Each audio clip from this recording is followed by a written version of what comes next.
Three IPS officers are suspended from the government. We are on the process of being served justice. We are still on the path. They are still conducting investigation, and in the course of investigation, they discovered, uh, procedural negligence and delinquents on the part of these police officials.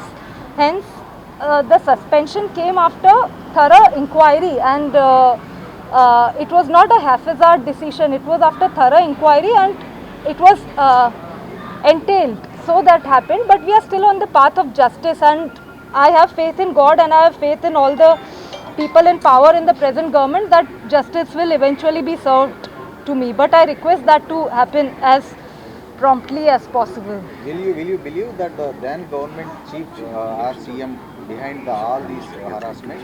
I have no clue about the political involvement, but there was manipulation of a very high degree that we all can see. So let's not make this political, because the current government is just serving the society at large. This is a public concern matter. It happened to me, it should not happen to a girl after me, her elderly parents after me. So they are just bringing justice to the society at large by ensuring justice to me. Jindal Company family members involved in this case. This is a rumor. I can't. She won't speak. She will agitate the same So. there itself. She won't speak, and she is reluctant. So there is a interlink is there. All of us know what happened, and it is there on the record. And she will take legal action. She will take. Jindal Company is a family members is famous. You are false. Is this rumor? What rumor? Jindal Company. అంటే ఎవరు పెద్దలు ఉన్నారు ఏంటి అనేటువంటిది మీ media ద్వారా అంతా బయటకు వచ్చింది. కేసు ఎందుకు అవసరమైంది అనేటువంటిది కూడా మీ మీడియా ద్వారా బయటకు వచ్చింది. అయితే ఇక్కడ ఏంటంటే మనం ఒక పొలిటికల్ బాసుల గురించో లేదా ఒక పెద్దవాళ్ళ గురించో మాట్లాడుకునేటప్పుడు లీగల్ ప్రాసెస్ అనేది ఉంది కాబట్టి ఆమె తన రైట్స్ని యాజిటేట్ చేసుకోవడానికి ముంబైలో కూడా ఆ విధమైనటువంటి ఏర్పాట్లు చేసుకుంది ఆల్రెడీ.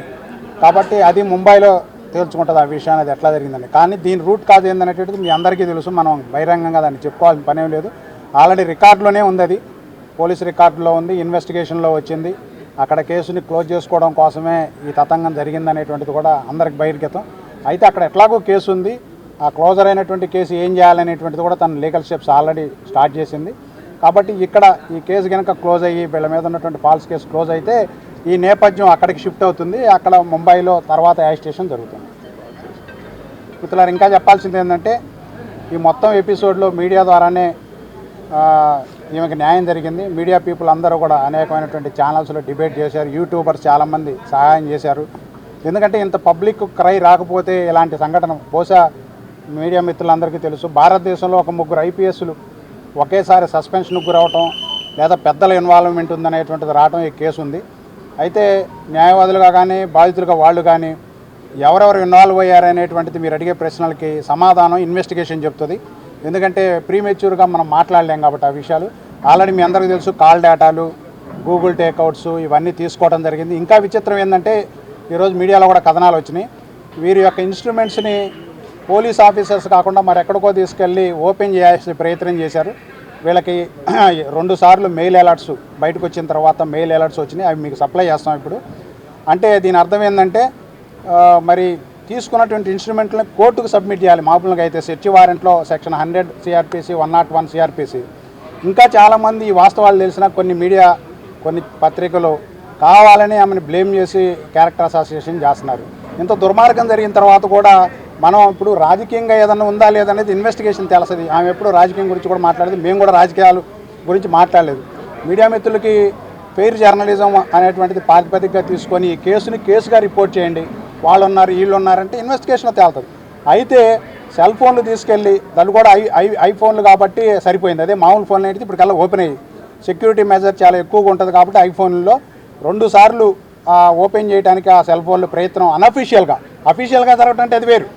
అనఫీషియల్గా 2 సార్లు ఓపెన్ చేయడానికి అది ఎక్కడి నుంచి ఓపెన్ చేయించడానికి ప్రయత్నం చేశారనేటువంటిది కూడా ఆల్రెడీ వీళ్ళకి మెసేజ్ రూపంలో ఐఫోన్ ఇచ్చింది. దాన్ని అవసరమైతే అఫీషియల్గా ఐఫోన్ అథారిటీస్ దగ్గర నుంచి కంపెనీ దగ్గర నుంచి వివరాలు సేకరించి మీడియాకి సబ్మిట్ చేస్తాం. వీళ్ళకి వచ్చిన మెసేజ్లు కూడా ఉన్నాయి. కాబట్టి ఇక్కడ ఒక పాయింట్ మీరు గమనించాల్సింది ఏంటంటే 10 నుంచి 14 వరకు ఫిబ్రవరి వీళ్ళకి పోలీస్ కస్టడీలో ఇచ్చినప్పుడు ఇన్స్ట్రుమెంట్స్ పోలీస్ ఆఫీసర్ల దగ్గర ఉన్నాయి, ఓపెన్ చేయమని చాలా ఒత్తిడి చేశారు. అంతేకాకుండా ఆ ఇన్స్ట్రుమెంట్స్లో ఉన్నటువంటి దాన్ని డిలీట్ చేయడానికి ప్రయత్నం చేశారు. ఎందుకు చేయాల్సి వచ్చింది ఇది? ఒకవేళ నిజంగా ఏదో దాంట్లో విద్యాసాగర్కి సంబంధించిన డేటానే ఉందంటే కోర్టు ద్వారా ఆర్ఎఫ్ఎస్లకు పంపించవచ్చు. ఈ రోజు వరకు కోర్టుకు సబ్మిట్ చేయలేదు. కాబట్టి దీన్ని బట్టి కాన్స్పిరసీ ఏందనేటువంటిది మనందరికీ అర్థమవుతుంది. కాబట్టి మేము రాజకీయాల గురించి మాట్లాడడం, ఇన్వాల్వ్మెంట్ అయినటువంటి వ్యక్తులు మొత్తం డేటా మన దగ్గర ఉంది కాబట్టి, పోలీసు వాళ్ళ దగ్గర ఉంది, మా దగ్గర వీళ్ళ దగ్గర క్లయింట్ల దగ్గర ఉంది. కాబట్టి ఖచ్చితంగా ఈ కేసులో న్యాయం జరగాలి. వాళ్ళకి ఏంటంటే ఎక్కడో దూరభారం ముంబై నుంచి వచ్చి 40 రోజుల పాటు పబ్లిక్కి యాక్సెస్ ఇవ్వకుండా దుర్మార్గం చేశారు. బహుశా భారతదేశ చరిత్రలో ఇలాంటి కేసు మేము కూడా కొన్ని వందల వేల కేసులు చేశాం. కానీ ఇంత దుర్మార్గంగా పోలీసు వాళ్ళు అందులో ఐపీఎస్లు వ్యవహరిస్తారనేటువంటిది ఇది ఒక చాలా విజువల్ ఎగ్జాంపుల్.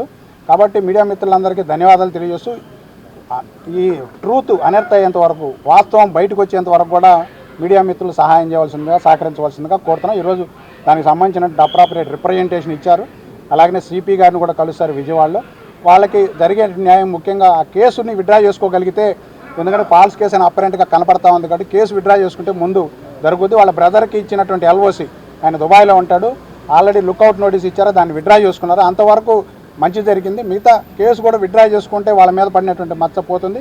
అలాగనే వీళ్ళు పెట్టినటువంటి కేసు మీద సరైనటువంటి చర్యలు తీసుకొని దానికి ఎవరైతే అక్యూజ్డ్ ఉన్నారో, ఇప్పుడు చట్టం ఆర్టికల్ 14 అందరికీ ఒకటే, ఈక్వాలిటీ బిఫోర్ లా. కాబట్టి చట్టం దృష్టిలో అందరూ సమానులు కాబట్టి ఎవరు తప్పించుకో తిరగడానికి లేదు, అందరినీ సమంగానే చూడాలి. కాబట్టి పెద్దవాళ్ళ చిన్నవాళ్ళ అనే దాంతో నిమిత్తం పెద్దవాళ్ళ పేర్లు చెప్పాలంటే భయపడుతున్నారు, ఆందోళనకు గురవుతున్నారు. అలాంటి అవసరమే లేదు. ఇన్వెస్టిగేషన్లో ఇప్పుడు పెద్దవాళ్ళు కాన్స్పిరసీ చేశారా లేదని వీళ్ళు చూడలేదు కదా, చూసారా? కాబట్టి ఆ కాన్స్పిరసీ అనేటువంటిది ఎలక్ట్రానిక్ డేటా ద్వారా దాని ద్వారా వస్తుంది. అది వీళ్ళకి యాక్సెసిబిలిటీ లేదు, అది వీళ్ళతో షేర్ చేసుకోరు ఇప్పుడు ఇన్వెస్టిగేషన్ ఏజెన్సీ. దాన్ని బట్టి కదా నిర్ణయం చేయాలి. ఒకవేళ నిజంగా అలాంటి పెద్ద వ్యక్తుల పాత్ర ఉందనేటువంటిది కన్ఫామ్గా మాకు తెలిస్తే will fight against them also, there is no problem at. కానీ మనకు ఆ డేటా రాలేదు కదా, అది ఇన్వెస్టిగేషన్ డేటా. ఇప్పుడు ఆమెకు మెయిల్ అలర్ట్ వచ్చింది కదా, ఫోన్ అవి మీ అందరికి ఇస్తాం, మీ అందరికి ఇస్తాం కదా. నా క్వశ్చన్ అది కాదు, దాని మీద మీరు ఏమైనా సైబర్ క్రైమ్ కు మళ్ళీ కంప్లైంట్ ఖచ్చితంగా అంటే అఫీషియల్గా ఇప్పుడు వీళ్ళకి మెయిల్ అలర్ట్ వచ్చింది. కంపెనీ ఐ కంపెనీ కాబట్టి, ఐఫోన్ కాబట్టి, ఐఫోన్ కంపెనీకి చెప్తాను ఆ పీరియడ్ మొత్తం మీకు ఇస్తాం. ఇప్పుడు మీకు ఇది అయిపోయిన తర్వాత ప్రింట్ కాపీలు ఇచ్చేస్తాం, మీ అందరు తలా ఒక కాపీ.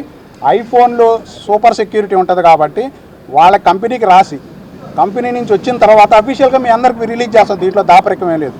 వాళ్ళు ఎక్కడి నుంచి అలర్ట్ వచ్చింది, ఎక్కడ ఓపెన్ చేయడానికి ప్రయత్నం జరిగింది అనేది కూడా వాళ్ళు డేటాలో ఇస్తారు.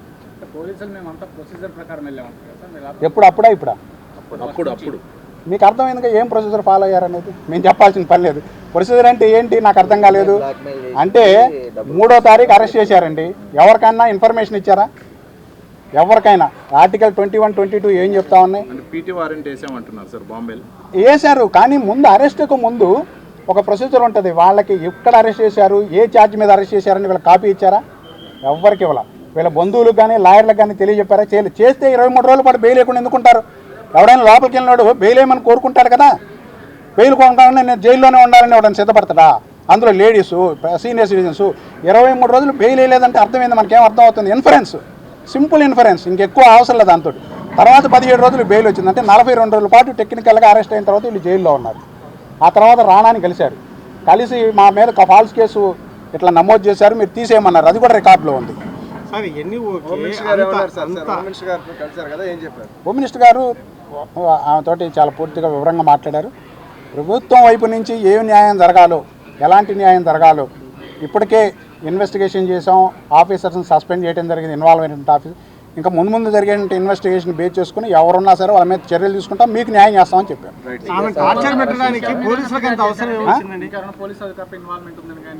అంటే ఇది ఇన్వెస్టిగేషన్లో ఇప్పుడు ఆమె ఏంటంటే అక్కడికి వచ్చినప్పుడు కొంతమంది ఆఫీసర్స్ వచ్చి కొంత ఇబ్బంది పెట్టారని వాళ్ళ మీద ఆల్రెడీ ఇన్వెస్టిగేషన్లో చెప్పింది. మనకేంటంటే కొన్ని పరిమితులు ఉంటాయి మీడియాలో మాట్లాడటానికి. ఇప్పటికే కోర్టు కొన్ని రిస్ట్రిక్షన్స్ పెట్టింది మాకు, మీరు అర్థం చేసుకోవాలి. కాబట్టి మనం చట్ట పారామీటర్లో ఇన్వెస్టిగేషన్లో తీసుకునేటువంటి చర్యలన్నింటినీ కూడా కోర్టు దృష్టికి తీసుకొస్తారు, సరైనటువంటి న్యాయం చేస్తామని చెప్పి హోంమంత్రి గారు ఆమె ఇవ్వడం జరిగింది. అందుకని హోమ్ మినిస్టర్ గారికి ప్రత్యేక ధన్యవాదాలు. సార్ అవన్నీ ఇప్పుడు ఎందుకు అంత ఇన్వాల్వ్మెంట్ కావాల్సిన అవసరం పోలీసులకు వచ్చింది అనేది బేసిక్ క్వశ్చన్ కదా. అదే తెలిసాక ఇప్పుడు వాళ్ళు వచ్చింది. వీళ్ళకి ఒక ఇన్ఫర్మేషన్ చేయండి మంచి కోర్టు. మరీ ఎక్కువ చేసి